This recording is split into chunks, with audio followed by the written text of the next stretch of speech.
Hey guys, welcome back to my channel. Today we're going to be chatting about some new makeup that I picked up recently, both drugstore and high-end, a little bit of both. And I am not going to lie, I'm probably going to get a little bit sassy in this video because there are a couple things here that I just am kind of like, what were they thinking? So we're going to chat about that as well. But as always, I'm here to be completely honest with you guys and give you my truthful thoughts on all of this. I'm not here to make brands like me. I'm not here for the free PR, although those things are definitely nice perks. That's not why I started my channel. I'm here just because I love makeup. I love talking about makeup.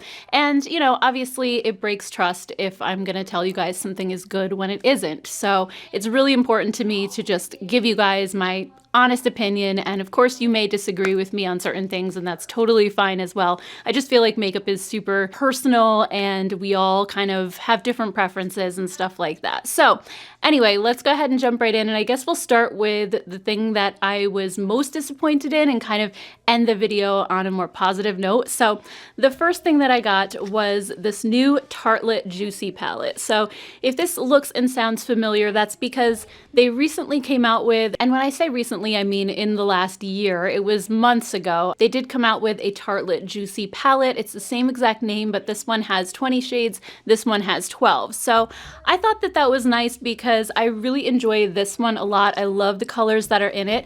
And when I went on the Sephora website, let me just pull this up really quick and I'll read to you guys what the website said because this confused me. It says a new Tarte Juicy Amazonian Clay palette that includes 12 rosy bronze and neutral lid, line, and crease shades. That's all it says. So imagine my surprise when I open this up and I start looking at the colors. I hadn't swatched it or touched it yet, thankfully, but I kind of was thinking, wow, this looks a lot like the one I already have. So I pulled this one out, put them side by side, and to my surprise, the colors are exactly the same. They even have the exact same names.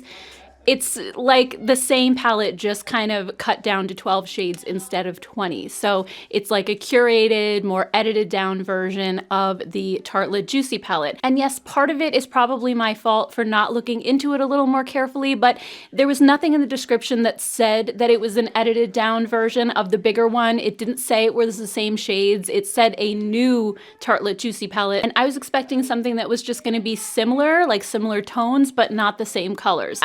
I feel like Tarte does this all the time, and who the heck would think that, you know, they were gonna come out with the exact same colors? It just didn't cross my mind that they would come out with this palette a couple months ago and then use the same colors again in a palette. And there's nothing new in here. Absolutely none of these shades are new. They're all from the original. And this is not the first time Tarte has done this, so really, again, kind of my fault for not checking into it further.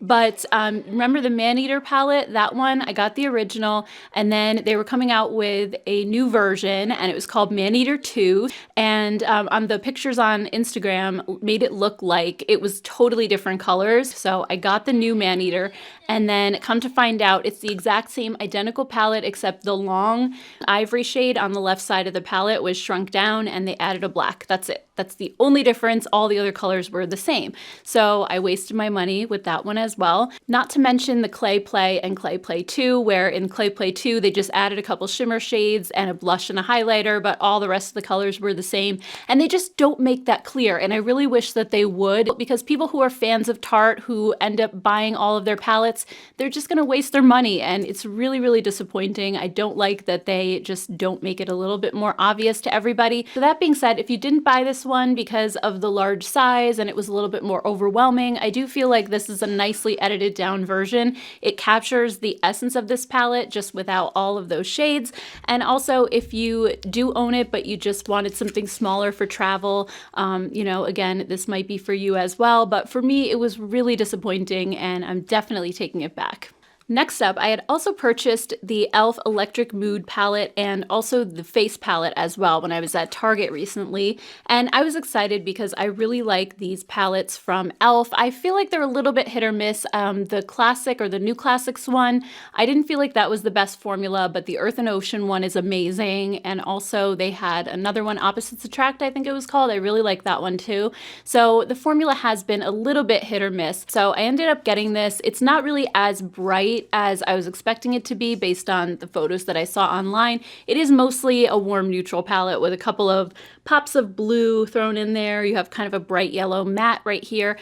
So I do like the color story. I feel like it's definitely something I would wear. There's not too many bright colors in there because I'm definitely more of a neutral lover. You guys know that. But I was a little disappointed in the formula of this one, particularly when it comes to the shimmer shades. For the mattes, I did feel like they were pretty consistent with e.l.f.'s other palettes, but what I didn't like is that there are so many of those topper shades in here. So those shimmer shades where you go to put your finger in and they just kind of pack down immediately, and they're so hard to pick up.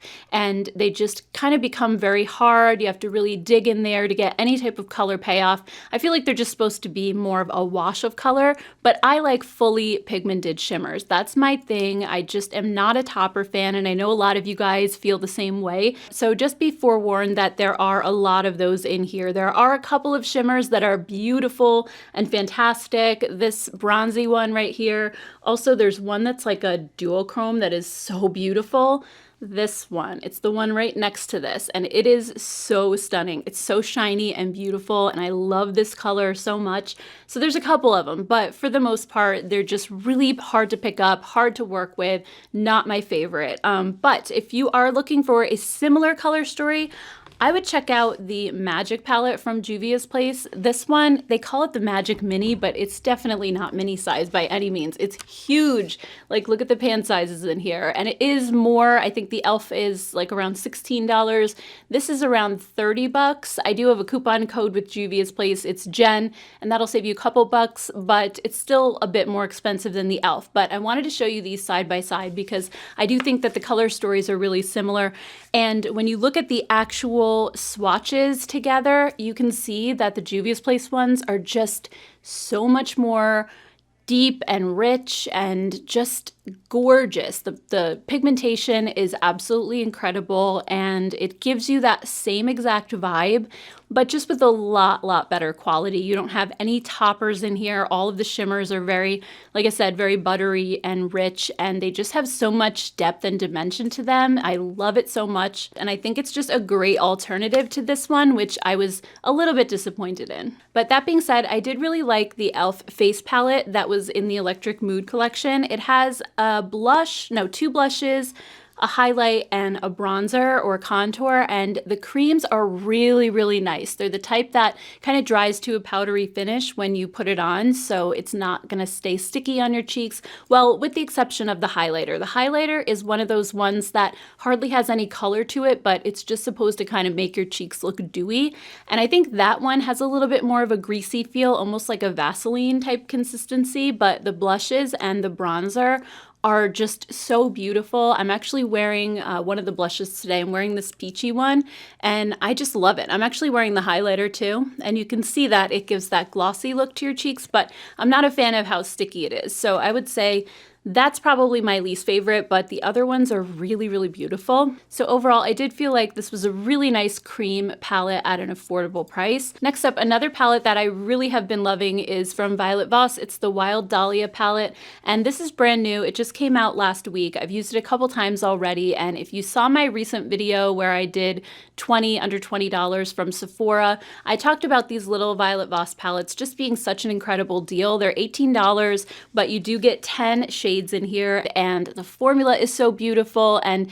they're just going to be so great, I think, if you're going on trips and you want a full palette with 10 different shades instead of like a little mini.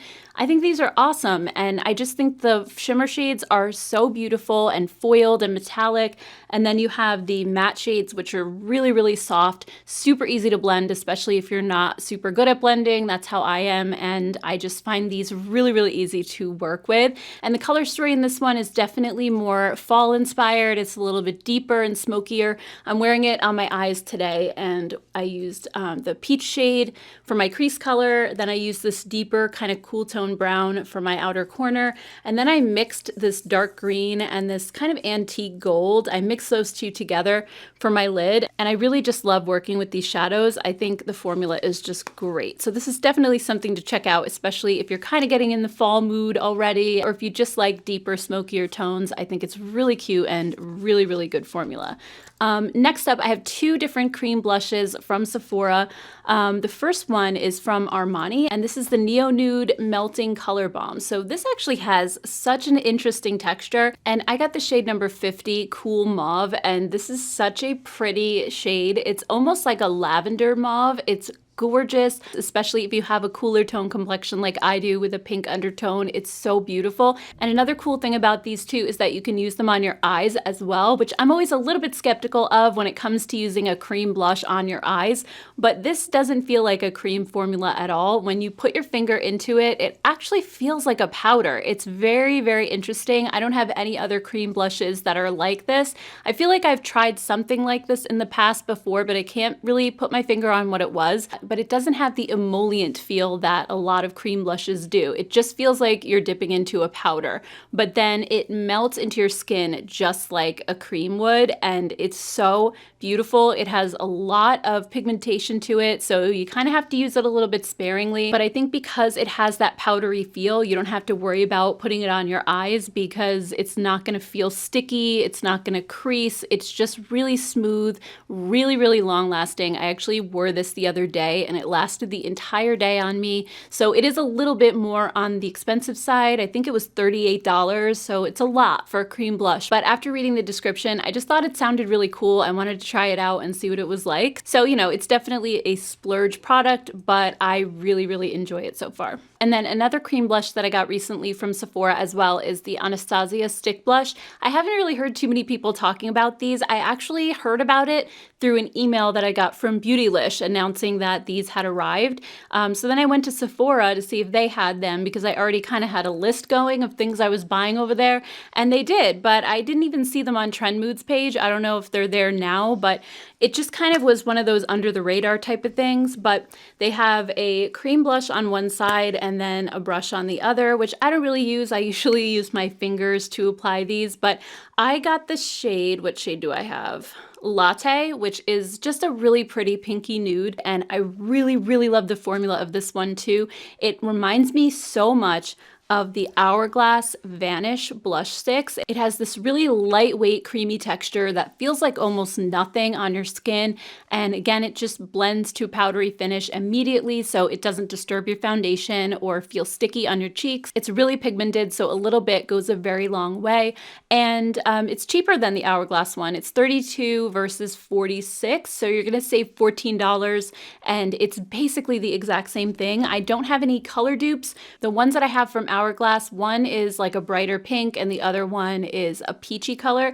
So I don't have anything that's more in the nude family, but in terms of the way that it feels and also how long lasting it is, this is almost identical. So I would just save yourself a little bit of money and just go with this one instead. And it also comes with a brush. It's less expensive and it's basically the exact same thing. And then last but not least, I got these new lifter glosses from Maybelline. They came out with 5 new shades and I was so excited. I bought all 5.